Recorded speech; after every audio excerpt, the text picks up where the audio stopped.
आज हम आप सभी लोगों को पितृपक्ष के बारे में बताएंगे। जो ध्यान से सुनिए।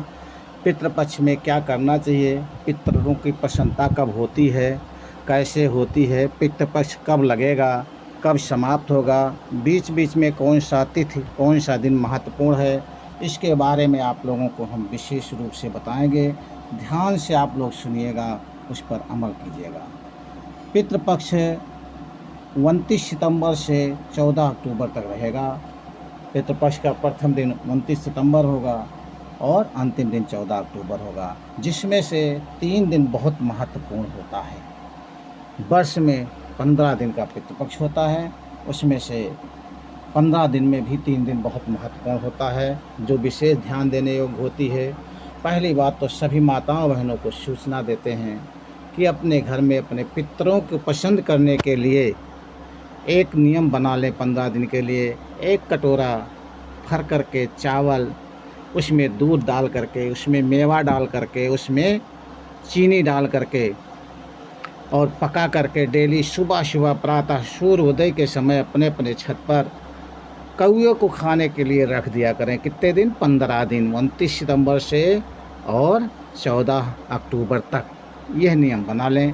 इससे कौवे की सेवा करने से पितृ विशेष पसंद होते हैं, क्योंकि पितृ पंछियों के रूप में, विशेषतर कौवा के रूप में अपने बच्चों की ध्यान देने आते हैं। जिसमें से 3 दिन जो महत्वपूर्ण है वो दिन आप लोग सुन लीजिए। सबसे पहले 15 दिन में पहला श्राद्ध होता है 2 अक्टूबर को, अनी श्राद्ध। ऐसे पितरों के लिए जो मृत अकाल मृत्यु हुए हैं, जो जीव जावन में दान पुण्य नहीं किए, तीर्थ स्थल नहीं गए हैं और अकाल मृत्यु पा गए हैं, इन पितरों के तरने के लिए सब लोगों को बहुत महत्वपूर्ण दिन आता है।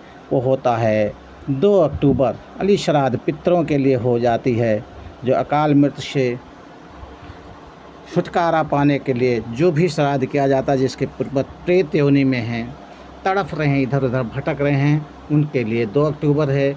इसके बाद में जो सुहागिन माताएं या किसी घर में बहुएं अकाल मृत्यु पा गई या बीमारी से मर गई या किसी प्रकार से मृत्यु हो गई और घर में पीड़ा हो रही है, या किसी प्रकार की जो माताएं घर में पितृ के रूप में आज विराजमान है सूक्ष्म सत्ता में, उनका नवमी होता है।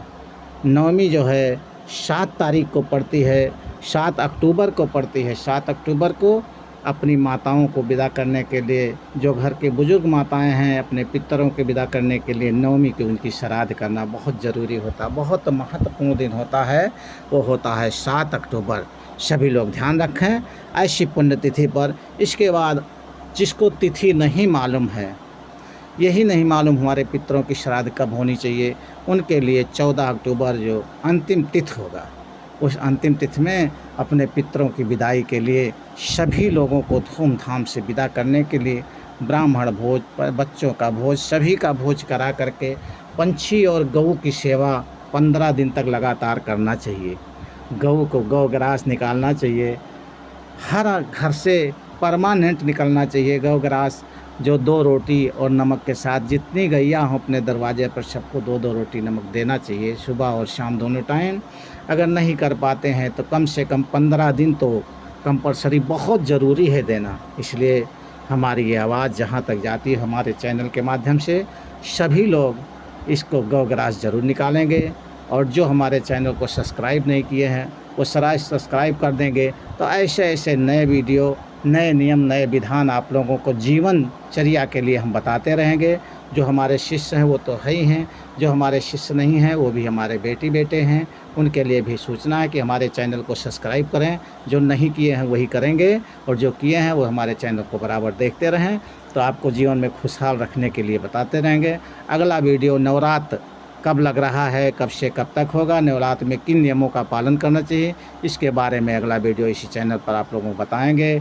और पिछले जो अपना ये 15 दिन का चल रहा है, पितृपक्ष शुरू हो रहा है परसों से, इसके बारे में आप लोगों को सूचित कर रहे हैं कि संयम नियम से पूर्ण ब्रह्मचर्य रह करके, अशुद्ध आहार, अशुद्ध विचार को त्याग करके अपने जीवन को व्यतीत करना, ताकि आपके पूर्वज पर जो है खुशहाल रहें। किसी भी प्रकार की अपवित्रता मन कर्म वचन में नहीं आनी चाहिए। ये 15 दिन बहुत पवित्र जीवन होता है, इस पर विशेष ध्यान रखना।